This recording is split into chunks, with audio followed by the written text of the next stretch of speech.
Hello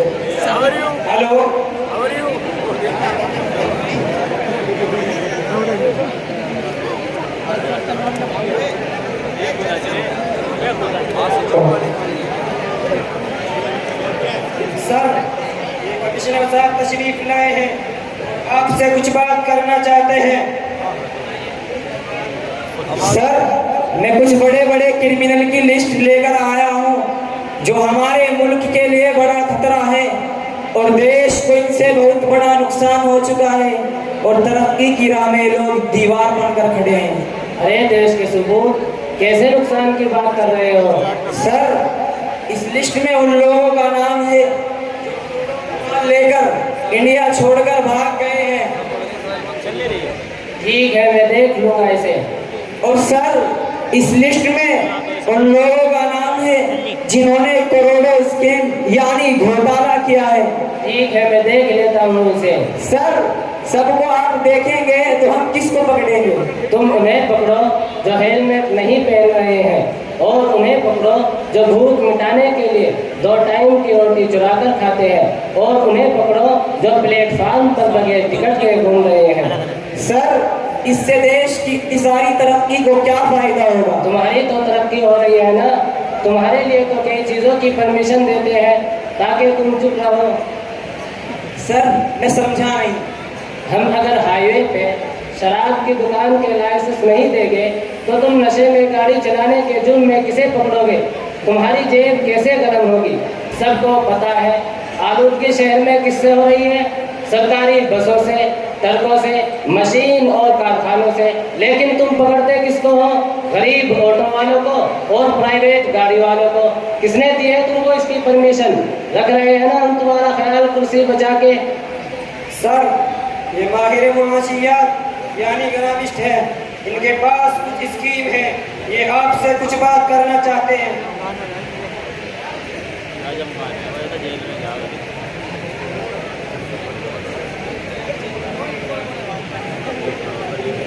sir, मैंने economy और माशियात पर रिसर्च करके ये स्कीम बनाई है। सर, अगर आपने इसको पास कर दिया ना तो मैं कन्फर्म बोल रहा हूँ, देश की गरीबी 3 साल के अंदर अंदर वाइप कर देगी, कन्फर्म। अबे ओ गरीब के मसीहा, सुन, गरीबी तो हम 3 महीने में दूर कर सकते हैं, पर मसला ये है कि अगर हम गरीबी दूर कर देंगे तो सपने किसको दिखाएंगे? भाषण किसे सुनाएंगे? सबके पास पैसा आ जाएगा तो वोट कैसे खरीदेंगे? नौजवानों को अगर जॉब दे देंगे तो 200 रुपए के खातिर हमारे साथ कमीशन पर कौन आएगा? गाड़ी पर हॉर्न मारते हुए, झंडे हिलाते हुए सारा दिन कौन फिरेगा? तुमको पता है ना हम जनता के लिए क्या है? वो कौन सा फोन होता है? Sir, iPhone. आईफोन है कुछ नहीं, लेकिन जनता हमारी दीवानी है। तो सर, उन्हें ऐसा क्या देंगे कि वो लालच में आकर आपको वोट देंगे? इन्हें कोई चीज देने की जरूरत नहीं, इनके पास जो ऑलरेडी है वही इनसे छीनो और वही देने की बात करो। जी मैं कुछ समझा नहीं। इनका पानी रोको, फिर पानी देने का वादा करो। इनकी बिजली काटो, फिर 24 घंटे बिजली देने का वादा करो। फीस बढ़ाओ, फिर स्कॉलरशिप देने की बात करो। दवाई महंगी करो, फिर मेडिकल फ्री करने की बात करो। और लोडिंग ट्रक चलवा के सड़कें खराब कराओ, फिर सड़कें बनवाने की बात करो। किसानों को लोन दो, फिर कर्ज माफी की बात करो। नौजवानों को नौकरी से दूर रखो, फिर बेरोजगारी भत्ता देने का वादा करो। इनके पास जो ऑलरेडी है वही इनसे छीनो और वही देने की बात करो। यही तो करते आए हैं आजादी के बाद से। 50 साल पुराना कोई भी भाषण किसी भी मंत्री का निकाल कर देख लो और आज का देख लो, सेम टू सेम है। हम अगर आज इनको ये चीजें दे देंगे तो अगले इलेक्शन में इनसे क्या क्या वादा करेंगे? अगर दे दिया ना तो इनकी सोच बढ़ती रहेगी। बताइए क्या मांगने लगेंगे? तहफ़्फ़ुज़ निस्वा, नौजवानों को नौकरी वगैरह वगैरह। कहाँ से ला के दोगे इन्हें? सर, क्या बात है, एक्सीलेंट आइडिया। और जनता यही समझेगी कि सरकार हमारी बहुत खैरखा है और हम शान से हुकूमत करते रहेंगे कुर्सी बचा के। सर, एक बात पूछूं, इतने शानदार और जबरदस्त आइडिया आपके दिमाग में कैसे आए? लगता है आपकी क्वालिफिकेशन बहुत आला है। हमारी कोई क्वालिफिकेशन नहीं। सर मैं समझा नहीं। समझाओ यार इसे।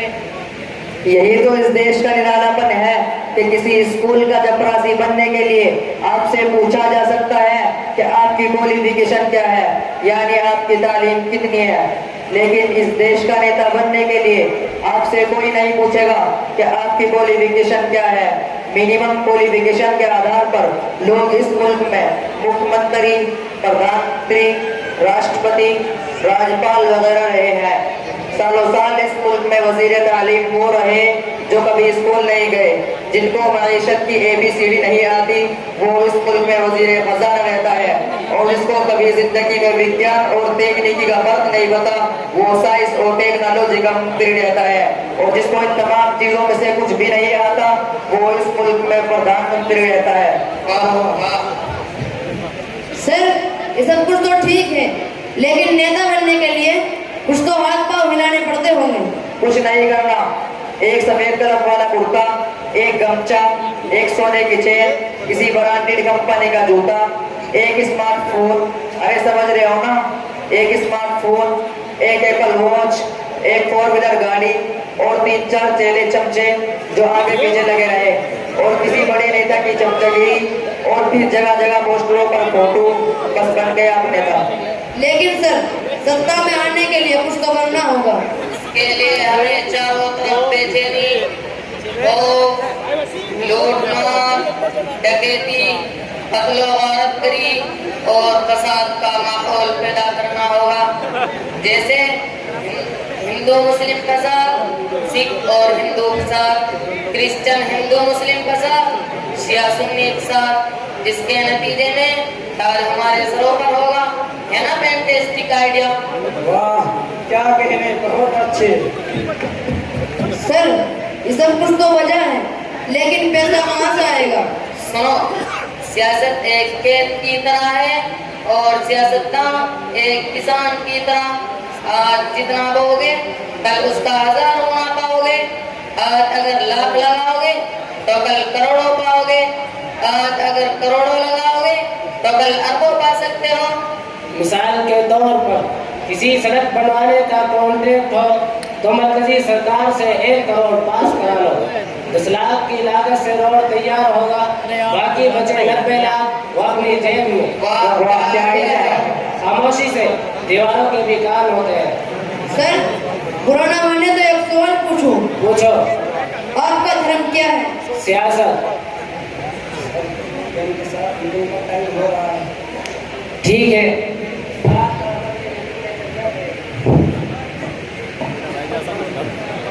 ठहरिए, तशरीफ रखिए। मैंने आपकी सारी बातें अव्वल से आखिर सुनी है। मुझे पहले इससे शक था, लेकिन आज यकीन हो गया है कि देश के नेता कौम के रहनुमा कितनी घटिया सोच रखते हैं। किस तरह लोगों को अंधेरे में रखकर उन्हें कब से सबसे बाग दिखा रहे हैं। जिस चमन का रखवाला ही लुटेरा हो, वो चमन कब तक महफूज और बाकी रहेगा। अफसोस का मकाम है कि आवाम के साथ कितनी बड़ी खयानत है। जनता कितनी उम्मीद और तमन्ना के साथ किसी को मसनद इख्तिदार पर बिठाती है, फिर वही शख्स कुर्सी पर बैठकर जनता के जज्बात के साथ खेलता है। होना तो ये चाहिए था कि जनता की कमाई उन्हीं पर खर्च होती, बेरोजगारों को नौकरी मिलती, गरीबों को 2 वक्त की रोटी मिलती, उनके बिजली और पानी की समस्या दूर की जाती, खस्ताहाल सड़कों की इस्लाह होती, गांव-गांव में हॉस्पिटल और स्कूल होते, हर बच्चा इल्म की दौलत से मालामाल होता, चमन का हर पत्ता हर गली मुस्कुराती और शादाब होती। हमें इबरत हासिल करनी चाहिए दूसरे उन मुल्कों से जो तरक्की और खुशहाली के गुण गा रहे हैं, और वहाँ की आवाम किस तरह चैन की बंसी बजा रही है, और मुल्क दिन पे दिन तरक्की और कामयाबी की तरफ गामजन है। जैसे थाईलैंड, अमेरिका और जापान, वहाँ की आवाम अपने नेताओं से प्यार करती, उन्हें सरों पर बिठाती है। काश हम भी सबक लेते तो हमें भी इज्जत मिलती और देश तरक्की करता। बिल्कुल दुरुस्त फरमा रहे हो। अब हम आपकी बातों से पूरे तौर पर मुत्तफिक हैं। आज कौम के रहनुमाओं को होश में आने की जरूरत है। बेशक आपने सही फरमाया।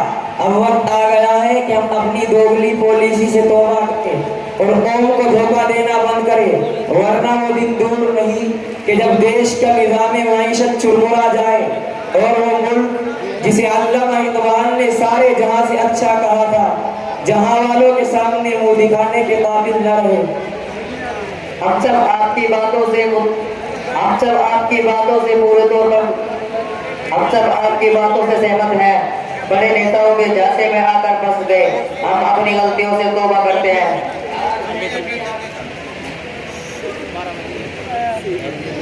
आज मेरी भी आंखें खुल गई हैं। कुर्सी और दौलत के लालच ने मुझे अंधा कर दिया था। आइए हम सब अहद करें कि आज से हम मुल्क और कौम की तरक्की के लिए काम करेंगे और जनता के मसाइल का हल निकालेंगे इंशाअल्लाह। इंशाअल्लाह।